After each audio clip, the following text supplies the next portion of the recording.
Okay, this is Kevin Lockett once again. Today we are talking to Jonathan Eig, author of this mammoth book, King A Life.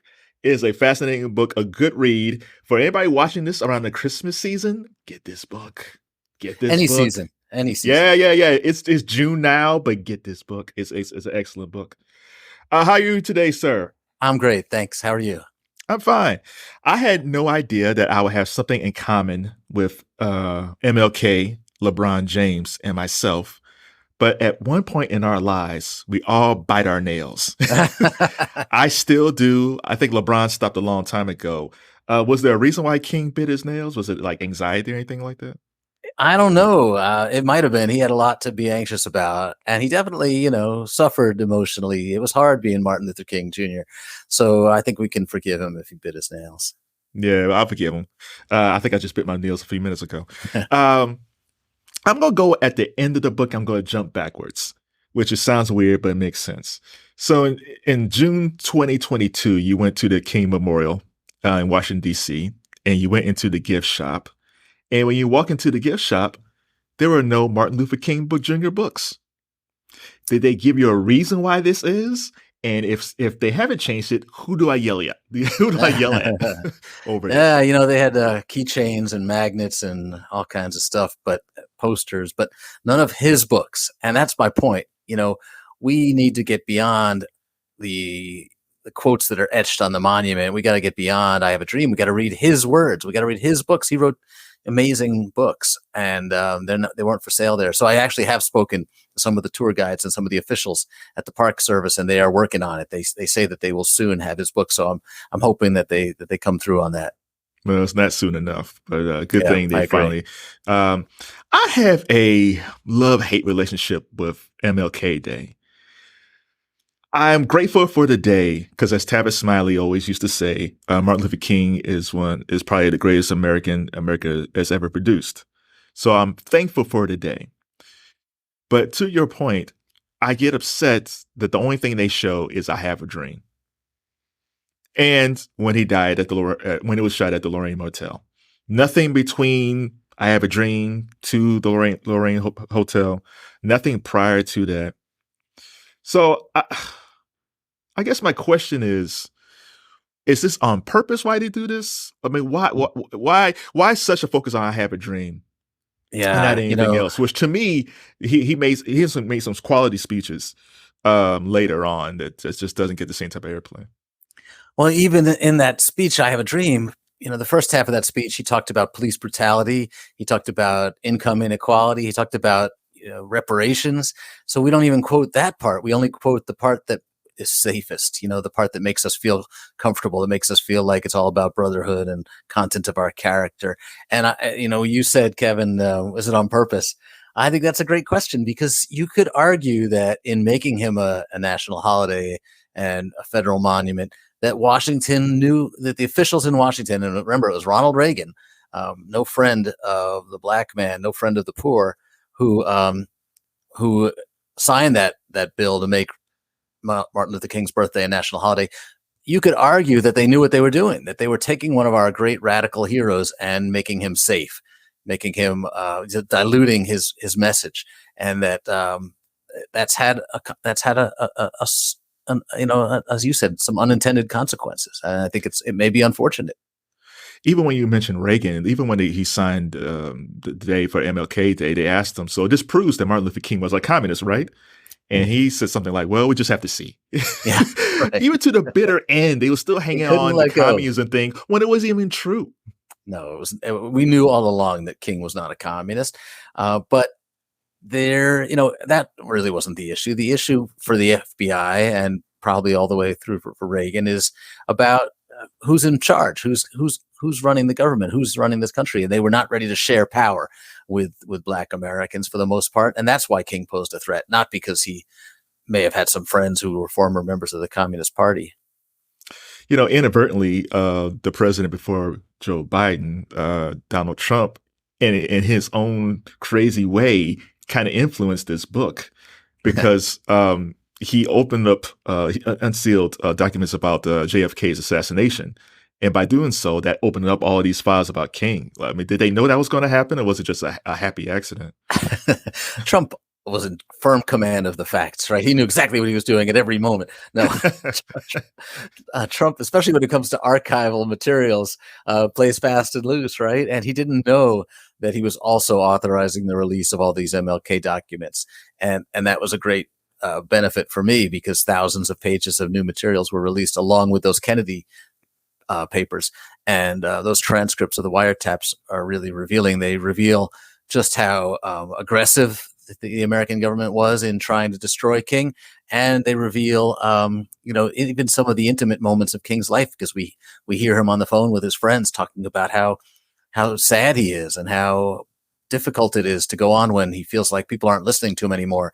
So, one of the unintended consequences, again, of the government's action in releasing those documents is that we have a better, more sympathetic understanding of King. It is crazy to me that still all the documents will be released in 2027. Why does the FBI or the government wait so long to release all these documents? Because King's been dead for like forever. Like people who have initially signed these documents, for the most part, is either old or they're passed away. But why does it take so long for these documents to be released and redacted? Well, the audio tapes were sealed until 2027. So we've seen transcripts of a lot of the audio tapes, but the tapes themselves, the audio, will be released in 2027. And I think the reason the judge did that was really at the request of the King family. I think they were concerned that there might be some embarrassing stuff, that it might change our feelings about King when we hear him on the phone with women other than Coretta. And they wanted to wait as long as possible, and hopefully until, any of the people who might be heard on those tapes, including Coretta, were no longer living. Okay, so we're going to go back. One of my favorite chapters early on is King, the college years, which could actually be a TV show, a movie.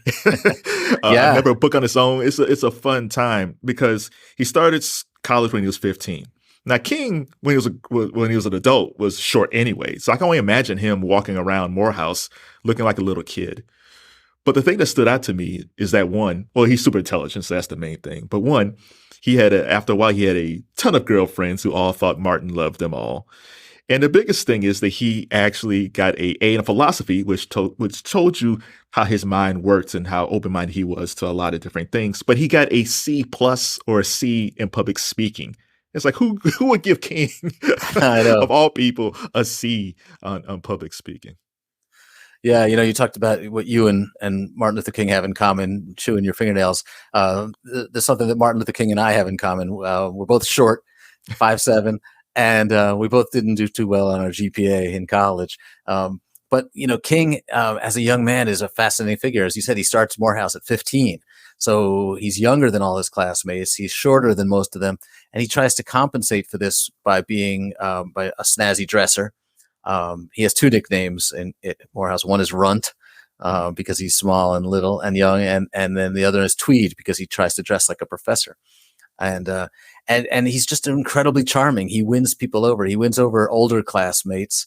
There's a friend who's much older than him, who's been in the Army and has come back from the Army and is now studying at Morehouse, and King becomes one of his best friends. And he charms the women. He never has any trouble meeting women.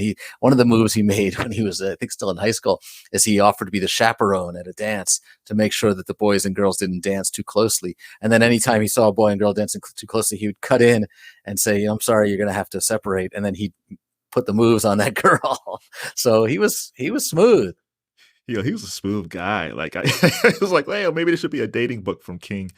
So it's interesting. You wrote about. I'm going to jump off King for a second. You wrote about Rosa Parks, and one of the things that happened to Rosa is that after the Montgomery boycott, she lost a job at the department store, and her husband lost his job as a barber at the Air Force, which tells me. We hear about the assassinations of all these leaders like Malcolm X, Martin Luther King, Medgar Evers, but we don't hear about the small day-to-day things that happen to these people for just standing up for their rights. And unfortunately, these things still happen, that people lose their livelihood, but just trying to speak the truth. Yeah, Rosa Parks really suffered. Her husband lost her job, and then she felt really overlooked. She couldn't get a job with the Montgomery Improvement Association after the boycott got underway. She eventually moved to Detroit and suffered, a lot of economic struggles there. She had a hard time finding work and had health issues, and people felt like, or she felt like people had forgotten her at times. And that's just another sign of just, how difficult it was. These civil rights leaders, people who took the step bravely to fight for what they believed in, were risking a lot because, the white society, King didn't have to worry about losing his job, right? Because he's a Baptist preacher. He has his own church. That's why so many of the leaders of the movement were preachers, because they couldn't be fired. But Rosa Parks' husband could be fired, and he was. And a lot of people who walked to work instead of riding the buses were fired from their jobs too. So there was retribution. There's a backlash for all of this. One of the things that you unearthed in your research was a book by Martin's father, Daddy King. I'm curious about their relationship from the time that Martin became a young pastor to up until his death. How did their relationship morph and change, or did it remain the same? It's a fascinating relationship. The push and pull there. Bayard Rustin said that Martin Luther King was always scared of his father. Never outgrew that fear, and his father was a tough guy. Was really demanding. It was a disciplinarian who spanked his kids, and his father grew up in a sharecropper's shack in Stockbridge, Georgia, and just wanted his kids to do better. But sometimes he got a little, maybe carried away. And King's mother was a sweet, dear, warm, loving person, and Daddy King was much harder. You can see a lot of King's Martin Luther King Jr.'s personality comes from both of his parents. Clearly, the forceful side, the rebellious side, comes from his dad. But Daddy King didn't want his son to be a preacher at first, didn't want him to get involved as an activist, didn't want him to be in the front, felt like it was too dangerous, didn't want him to be leading the Montgomery bus boycott. Over and over again, when King's life is threatened, Daddy King is there saying, you got to stop this, come home, put yourself, in a safer position. And Martin Luther King, who has a hard time ever saying no to his father, manages to just say, well, we'll talk about it later, and keeps doing what he's doing. And, it's one thing to stand up to Bull Connor in Birmingham. It's another thing to stand up to your father. In some ways, it's harder. And I think King had a really hard time standing up to his old man. Was there ever a point where King wanted to stop because the government went after him for taxes? There was attempts on his life. The FBI was trying to convince him to commit suicide over his fares because they was going to tell Coretta. And just also the constant traveling that he had to do, and just come up every day with different speeches to inform the crowds. Was there ever a point in his life where he felt like, you know what, I'm just tired? Or he just kept pushing because he felt like he had more work to do? I think the answer is yes and no. He definitely felt tired, and he definitely talked about how he needed a break. And he sometimes was hospitalized for exhaustion, and he would ask his doctors if he could just stay longer, because he was not in a rush to get back in. But in the big picture, he never thought about stepping aside. And he could have. He could have said, all right, I got you this far, and now it's time to let some of the younger guys take the lead. Or, I'm going to take a year off and go, write a book or go on sabbatical and give myself a chance to refresh. But he couldn't. He was just so determined and so committed to the cause, and felt like, he had to not just keep going, but really increase his scope. He wins the Nobel Prize, and he feels like he has to now speak out on international issues. He has to speak out on poverty and hunger. And that it's not because he's got a big ego. It's because this is what the Bible says. And he can't just pick the parts of the Bible he wants to focus on. He feels like he has to do everything the Bible says. And that's just, that's his vision. Speaking of the Nobel Peace Prize, probably 1964 was probably peak King, peak as far as his popularity goes. And by the time we get to 1968, his popularity had dipped. And not just with white Americans, but also with younger Black Americans, because at that point you have people like Stokely Carmichael and young leaders coming up who watched King and X, so they had a different way of fighting racism. How did he deal with that when his popularity? Because he wasn't an ego-driven guy, but he had to feel hurt because he was still fighting for justice. But it didn't seem like people cared as much about him, even though he was still doing good work.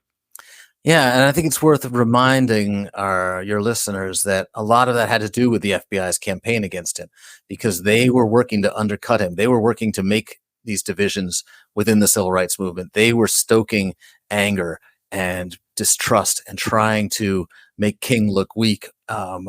and he definitely felt the effects of it. Right after the March on Washington, the FBI issues this memo saying we must do everything we can to undermine his work, and it's effective because even though they're leaking these transcripts of the tapes, he's on the phone with women, he's in hotel rooms, they're leaking this stuff to the press, and the media is not reporting it, but it's nevertheless affecting the attitudes, the coverage that he's getting. There's a lot more cynicism about King.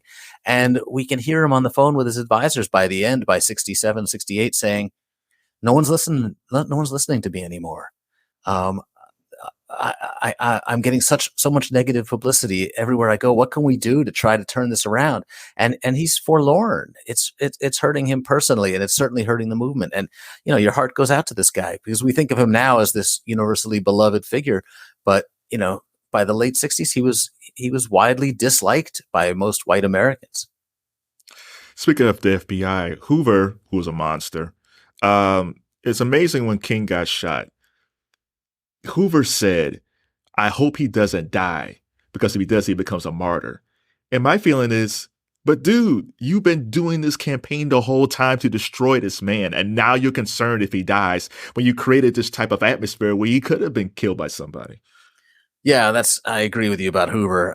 He knew exactly what he was doing when he undercut King. He knew exactly he knew for sure that he was creating the kind of environment that might make a racist go out and get a gun and take a shot at King. So for him to say, I hope he doesn't die because then he'll be a martyr, that's just, yet another example of his hypocrisy. Yeah. One of the books that you cited was one of my favorite books that I read back when I was an undergrad. It was about Malcolm. It was Martin, Malcolm, and America by James Cone. James Cone. Was it a dream or a nightmare? And it's always fascinating for those two, because when they both died, X had moved a little bit closer to King, and King had moved closer to X. And it's amazing that they only met maybe like once or twice, something like that. Yeah, just once. Yeah. Just once. How would you describe their relationship between the two? Were they rivals, or were they just kind of frenemies in a way? Frenemies is a good word for it, because Malcolm loves to taunt King, and it's very effective for him. When he calls King and Uncle Tom, that makes him look like he's the bolder, braver, and more dangerous. And he knows that his supporters will appreciate that, and that his, white rivals will fear him more. So that plays really well. King never really criticizes Malcolm.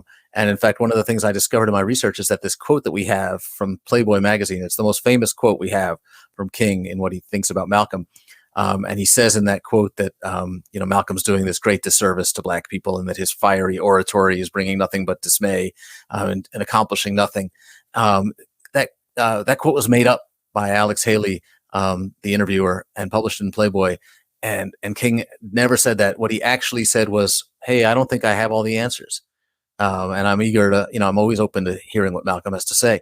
And that tells me that King was receptive to learning, to listening. And that's true for a lot of the radical figures. Stokely Carmichael, King wants to learn from him.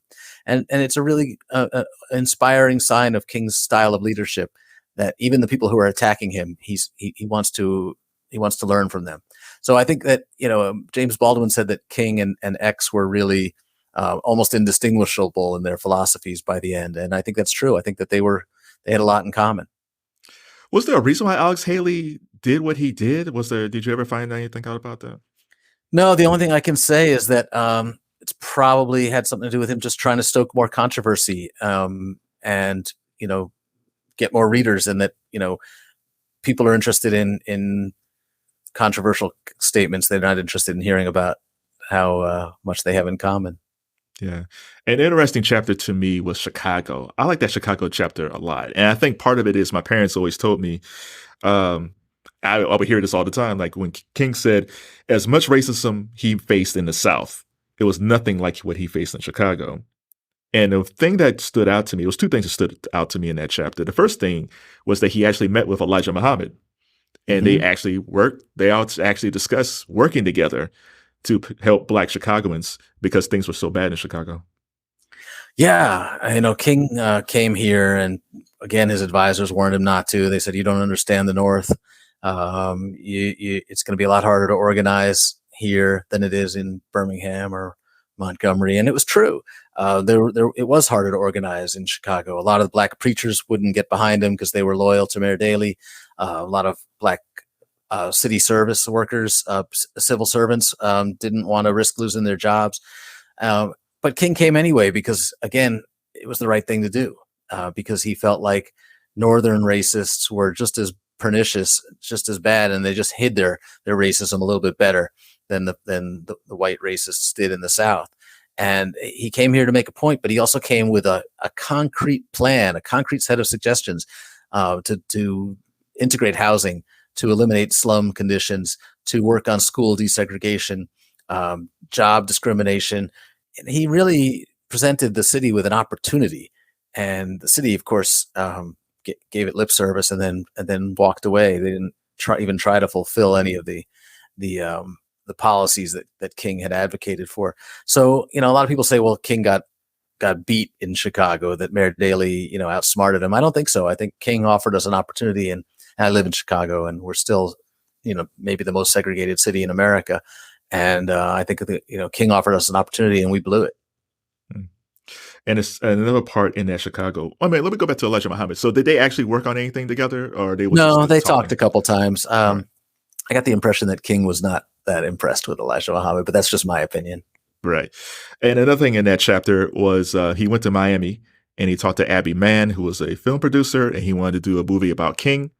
And he asked King, "So how you think the movie would end?" And King said, "With me being killed." Now, King said this with a smile on his face, but he was serious.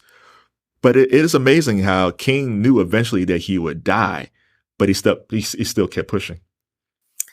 Yeah, and some people say, was he prophetic?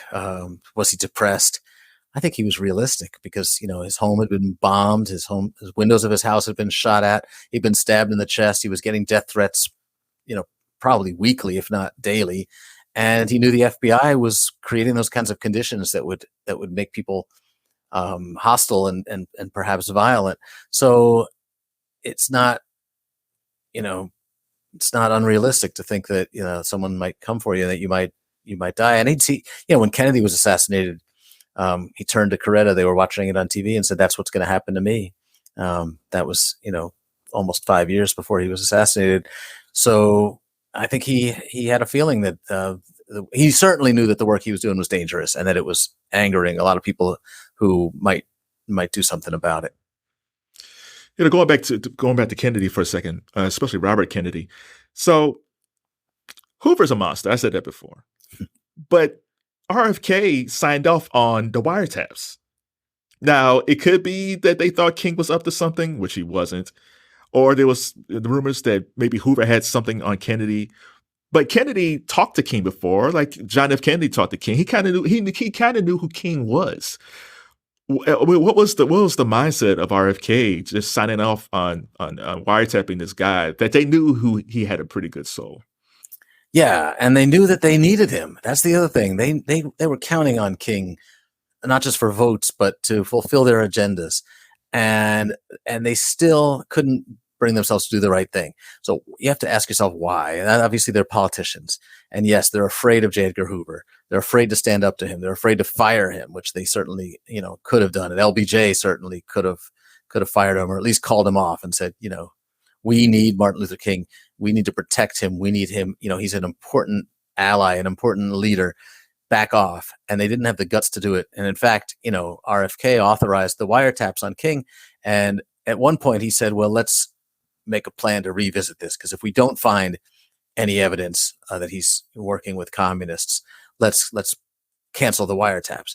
And he never followed up on that. So, really moral cowardice there from both of the Kennedys, because they, as you said, they're talking to King. They're inviting him to the White House. They're treating him like a friend. And yet behind his back, they're undercutting him.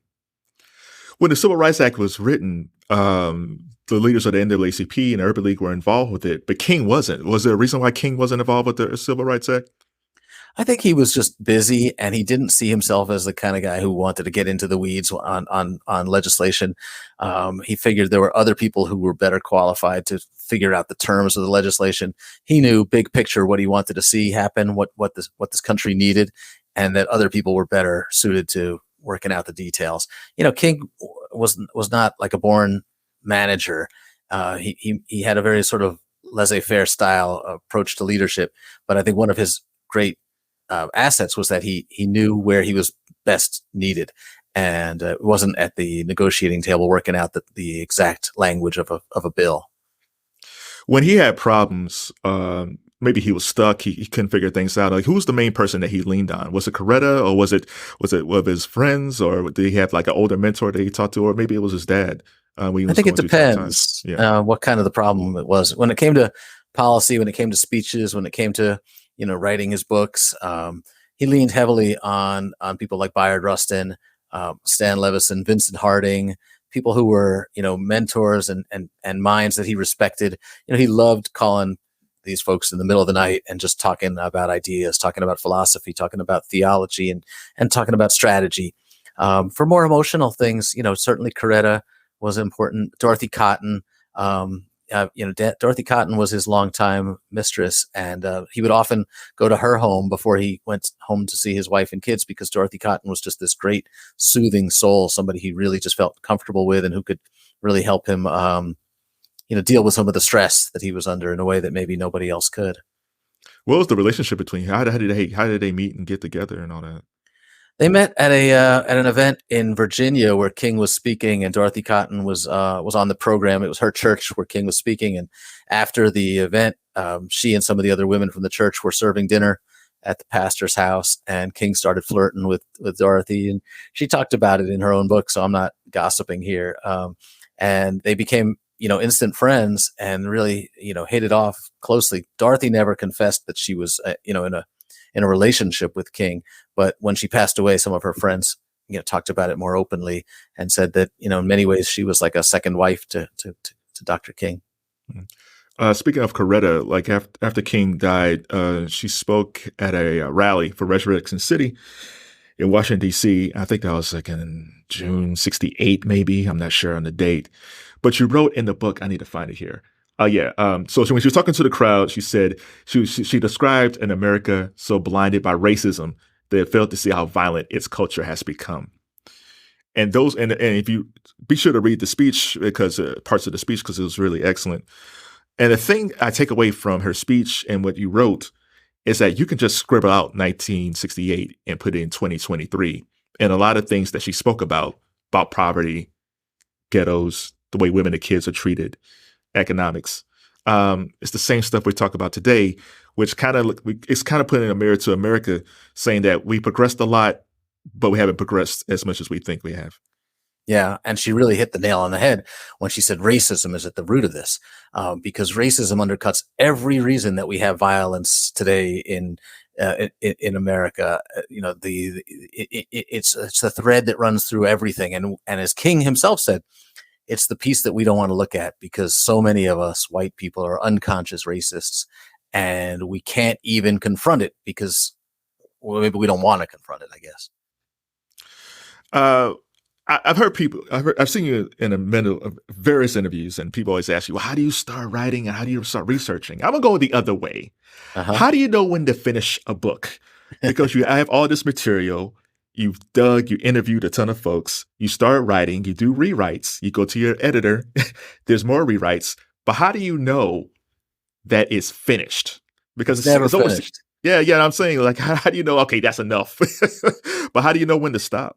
It's got to be good enough. It doesn't have to be perfect. It can never be perfect. Perfection is the enemy of anything getting done. And you just got to say to yourself, I think this is the best I can do for now. If I waited another year or two, I might be able to do a little bit better, but only incrementally. And, after 6 years of work on this, I had to hit that send button. And I felt pretty good about it. I felt like, I got almost everybody I wanted to talk to me. I found a ton of new materials. I'm still finding more material since the book got done and since it came out, but nothing groundbreaking. And you just, I could take another 5 years on this book and very, very happy because I was really learning a lot in the process and loved the challenge of writing this book. But at some point, you just got to get it done. You want to get it out. You want to share it with people. And, you want the world to read it, or at least, some small percentage of the world to read it and to begin to, wrestle with it in the way that I've been wrestling with it for the last 5 or 6 years and get to know this man in a new way. So you just gotta set yourself a deadline and hope, or your editor sets the deadline for you and says, if you want to get paid, you better turn it in now. All right. Who inspired you to become a writer? Oh, that's a great question. I don't know. Early on, like when I was 15, 16 years old, I started working at my school paper and just loved it. I was a shy kid, and I loved the idea that with a notebook in my hand, I could go up to people and ask them questions and overcome my shyness. And writing gave me a chance to think before I expressed myself and, improve my thoughts before I shared it with anybody. So I don't know that it was any one person, but it was that early experience writing for newspapers, even my junior high school and high school newspapers, that made me want to keep doing it. I've just from the age 16 on, I just loved what I was doing, and I still love what I'm doing. I was talking to Dave Myers about his book on Jim Brown. I asked him about writing, and he said the one thing that was always helped him out was his background as a journalist. He said, if you want to become a writer, become a journalist. Do you feel the same way that your journalism skills working at the Wall Street Journal has helped you immensely when you're doing these deep dives into these biographies? Well, there's no question about it. One of the great things, especially when I was coming of age, as a newspaper journalist, is that you're just writing a lot. Sometimes you're writing 3, 4, 5 stories a day, and you just learn to write fast and not get overwhelmed by it, not, think too much about it. Just write as best you can, as fast as you can. And you just build up a lot of really useful skills in that. And you're learning to do interviews. You're learning to overcome the fear of talking to people. And you're learning to how to tell stories. And storytelling is just one of the most valuable skills you can have in any line of work. And I'm lucky that I get to write books. And I'm still basically doing the same job I started at when I was 16. But that newspaper training was, for me, really huge. Your previous book was about Muhammad Ali. Is there a common theme that you can connect with Ali and King, even though they're two different guys and they dealt with different things? I mean, at the core of it, they dealt with racism and being black in America. But as people, what are the things that kind of you found a thread between those two? Well, they were both men of great faith, religious faith, and they were both really powerful rebels.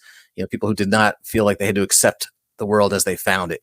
And that's one of the things that I'm really drawn to. I think if you look at all my books, or almost all of them, I'm writing about people who refuse to accept the world as they find it, who believe that it's their job to help shape the world and make it a better place, a fairer place, except maybe Al Capone, of all my subjects. These are people who felt like they had to do something, and they weren't content just to complain or to let it go, let it slide. I think the rebel thing is lost when it comes to King. I think people, when they see Malcolm X, they see him as a rebel. They look at the Black Panthers as rebels. But if you think where he was in the early 50s when he started this, it was a very rebellious behavior, because older pastors and older people were probably telling him, don't do this, you might get killed. But he didn't care because he was young, not ambitious, but just young. He knew he wanted to fight. But I think the word rebel is not used enough when talking about King. Yeah, and I think because he was dealing with the government, because he was actually negotiating with presidents and working on legislation, we see him as being, part of the system in some way. But I think that's a mistake. I think in some ways he's a more radical and more rebellious than Stokely or Malcolm, because he's fighting for real change, not just making noise. He accomplishes more, and he's willing to take the heat that comes with that, because he's playing within the system. He knows that's going to expose him to criticism from the more radical factions of the movement, but he's okay with that because he actually wants to get things done. He's pragmatic and wants to have an impact, doesn't just want to make the most noise. A person that we never hear about too much, if at all, is Christina King Ferris, Martin's sister. And when we usually deal with the death of King, we talk about Coretta and the kids, of course. But for her, she dealt with a lot of grief herself, and her father, Daddy King, because she saw Martin get killed in 1968. Her brother mysteriously died in his pool in 1969. And then their mother got killed at Ebenezer Baptist Church 5 years later. Um, did you talk to her? Because I'm still fighting through the book, so I'm not going to lie and say, Yeah, "Oh, I yeah. read everything." But did you talk to her, and how was she able to deal with all this grief that she had to deal with within a short Yeah. span of time? Christine's 95 now. God bless her. She's just another reminder that King could have still been with us. He would be 93, 94. And I did not get to talk to her, but I got to know her son pretty well, and I would send some questions to her through him, and she would answer, but just little, factual questions. But yeah, we you think about people talk about the tragedy that the Kennedy family has endured. The King family has endured enormous tragedy too, and having for the seeing Martin and AD and Alberta all killed prematurely, and for the kids to lose their dad so young, they've been through a lot. Yeah. Now, the King family really didn't work with you on the book. Hopefully, they'll read it because I think it's a great book. Thanks. So when you're working on a biography like that, and you would really love to, I know there's other sources, but I mean, you want to be respectful to the family, but at the same time, you're trying to be a journalist. So how do you navigate that thinking, I really want them to like this book, but I have to be a journalist. So where do you begin trying to find subjects and research where you can do a good enough job where it almost feels like you did talk to the family? Yeah, I sent them a letter early on telling them that I was going to be writing this book, and then they sent back word that they didn't want to participate. And then I just checked in over and over again, sent them letters, sent them emails, left some phone messages saying, just wanted to check in. If you change your mind, I'm here. And I sent them some of the discoveries I made along the way too. When I found that Daddy King autobiography unpublished, there were only 2 copies of it out there in the whole world, as far as I could tell. And the King children didn't know it existed. So I sent them copies of it, just trying to be, a good person and share, not asking them for anything in return. And I just figured if they don't talk, that's okay. It's their prerogative, and I'll work around them. I'll talk to everybody I can who knew them. And some of MLK's nieces and nephews and cousins talked to me. So it was just the 3 surviving kids of MLK who didn't want to talk. But, I just try to be respectful. I hope that they will see that I had nothing but great intentions, that yes, I'm going to talk about his flaws, because that's an important part of making him fully human. And the reader's going to love him more, I think, when they see that he's flawed. If I were to shy away from that, if I were to, ignore his weaknesses and his mistakes, people wouldn't believe the good things about him that I was saying. So I hope someday the family will appreciate the book, or at least give it a chance. But I can't really think about that too much, because I'm writing for history, and I'm writing for my readers. I'm not writing to please the family.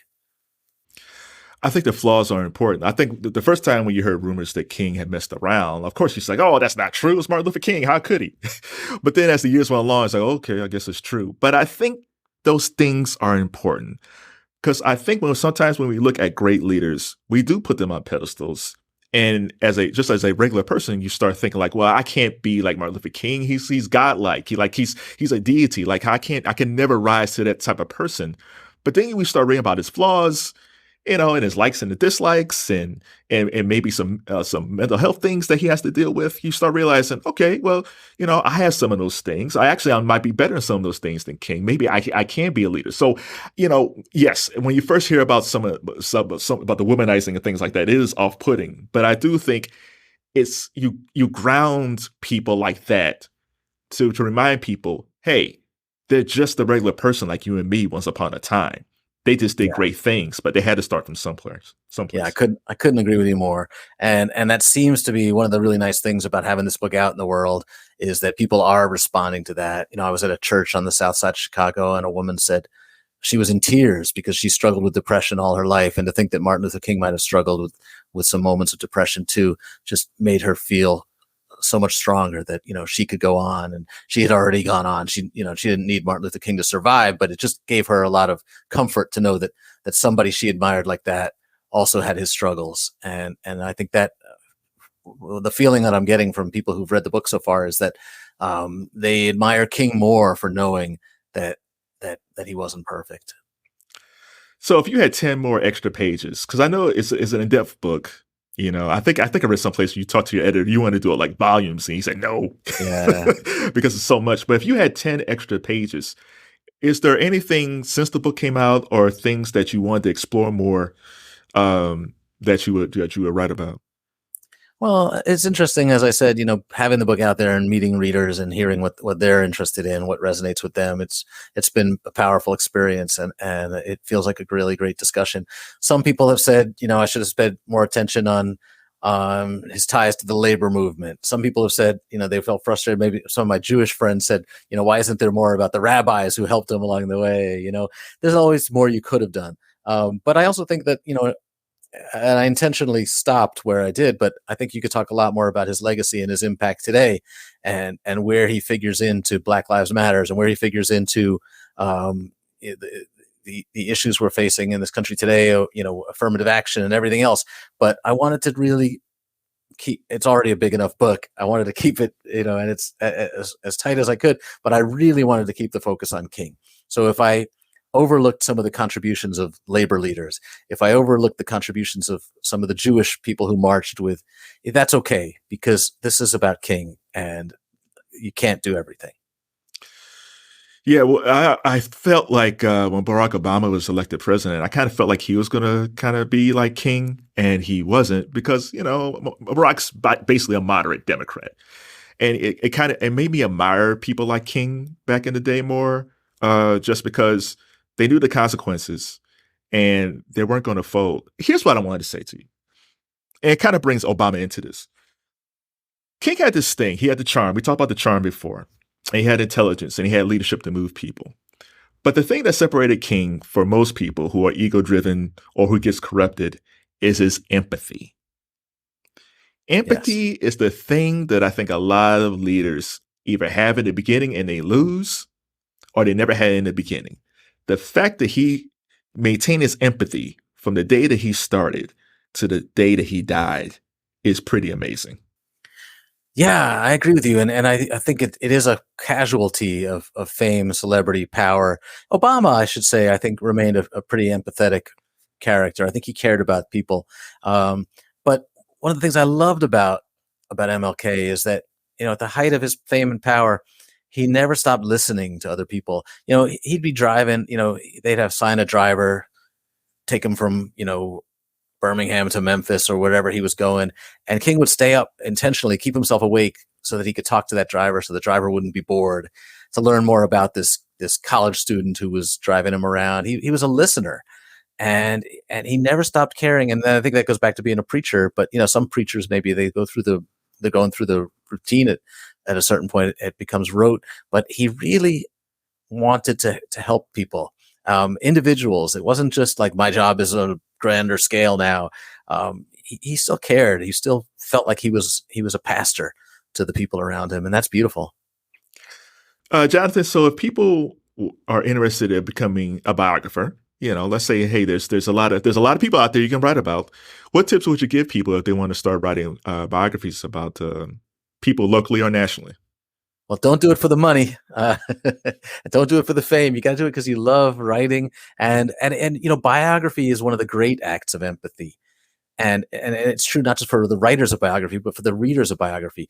I'm asking you to spend whatever it takes, 25, 30 hours reading this book and immersing yourself in someone else's life.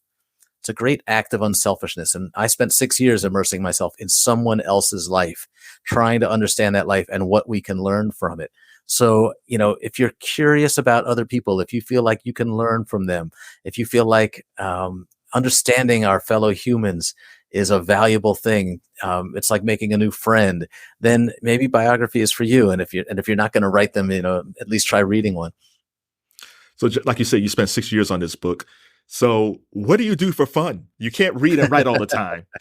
Oh, no. So what do you like doing for fun? I have 3 kids. I love spending time with them. One of them is still living in the house. 2 of them are out of the house. But I adore my wife. We like to travel. I'm a big exercise freak. I run a lot. I exercise in the gym, and I love music. I'm a big jazz fan, so I still like to get out and hear some live music. Now that we can do that again, it was hard during COVID, not being in a crowd. So yeah, that's what I do for fun when I'm not writing, and the writing is fun for me too. As you could tell, I enjoy the process. What would you rather do? Go to a nice travel destination or go to a really great jazz club? Can I do both? Can I travel to Yeah, why don't we do Paris and go both? to a jazz club there? Yeah. Have you been to All a jazz right, club in Paris? I have. Yeah, it's awesome. What was it called? Paris is a You know, great jazz city. I don't remember the name of it. okay. So, Jonathan Eig, thank you for the conversation. Tell us why we should read King Alive. Well, as I said just a minute ago, reading a biography is a great act of empathy. Reading a biography of somebody who lived before you, who lived in a different time, who came from a different background than you did, all really good ideas. But King in particular is somebody who we have intentionally reduced to a two-dimensional postage stamp or a three-dimensional monument, and it's not enough. We need to embrace the real King, and we need to consider his ideas, his radicalism, his flaws. Just embrace the man, not the myth. So I hope people will not only read about him, but really wrestle with what he was trying to say to us and to listen to those words and try to live up to the expectations he had for us, the confidence he had in us, the hope he Say that had in again. us, the hope he had in us, the confidence he had in us to be better as a people. I do have another question. When MLK Day pops up, people say, well, what did Dr. King think about today? And then, we don't know what he'll think. But the one thing I do think that he probably wouldn't like is the prison industrial complex. And so when I was researching, and my numbers might be off, but I think he got arrested like 29 times. Yep. And as bad as Jim Crow was back then, King was able to get out. Sometimes he had to stay for a while, but he got out. And I don't know, in the prison industrial complex we had today, I don't know that he'd be able to get out 29 times. Can you tell us a little bit about his experiences going to jail and getting arrested? Yeah, he knew that going to jail was valuable in terms of calling attention to his cause. And he sometimes, arranged or hoped to be arrested because he wanted the media to focus on what he was protesting, but he suffered for it. He was really afraid of being in prison. As Coretta said, you can't take it for granted as a white person. You don't have any idea what it means to be locked in a cell away from public eye when you don't know what they're going to do to you in there. That people disappear from places like that. And King was sometimes, put in the back of paddy wagon, driven 20 hours through the night to a remote prison. Nobody knew where he was or when he was coming out. That was frightening for him. But to your larger point, Michelle Alexander in her book, The New Jim Crow, talks about the incarceration state that we've created, and that when King died, when King was assassinated, this country had a choice. We could have embraced his vision. We could have used that as a moment for the government and for all of us to redouble our efforts to make his dream come true, to work on poverty, to work on income inequality, to work on hunger, to work on fair wages for workers. And instead, we focused on creating an incarceration state. We focused on, arresting the people who were rebelling in the streets and cracking down on crime and creating a war on drugs and doing exactly the opposite of what King wanted to see us do. You know what? I'm going to end on a happy note. We're going to end something nice. Tell me about the love story between Martin Luther King Jr. and Coretta Scott King. And they met in Boston when they were both in college, and King was dating a lot of women. He had a car. He was a snazzy dresser. He was charming as all get out. But when he met Coretta, he said, "You're the one. You're the one I'm going to marry." And it wasn't because she was more beautiful or more intelligent. She was beautiful and intelligent, but it was because she had a greater resume as an activist than he did at that point. She had been to Antioch College. She'd been involved in protests on campus. She'd been to the Progressive Party National Convention. I think King was blown away by this woman and her passion for justice. And King smartly recognized that Coretta was somebody who could teach him and push him all along the way. And, he didn't always respect women's abilities, and he didn't respect all of the things that Coretta could do to help with the movement. He expected her to mostly stay home and raise the kids. But at least as a young man, he was smart enough to fall in love with a woman who shared his burning passion for justice. I got one more question. So what did you learn about yourself by researching and writing this book? Wow. I think it made me a more spiritual person. It made me feel like we all have a responsibility to live up to the best values of whether you're religious or not. The message in the Bible that we love one another is a universal theme. It's crosses all religions, and we can all do more to love one another. It may sound naive, but King made me think a lot more about that. Well, Jonathan Eig, thank you for the conversation. Enjoy the jazz clubs. If I'm in Chicago, what place should I go to? Where can I get a nice meal in Chicago? Well, call me. I'll take you out. You're the first one that says that. I'm there. All right. Thanks a lot, sir. Thanks, Kevin.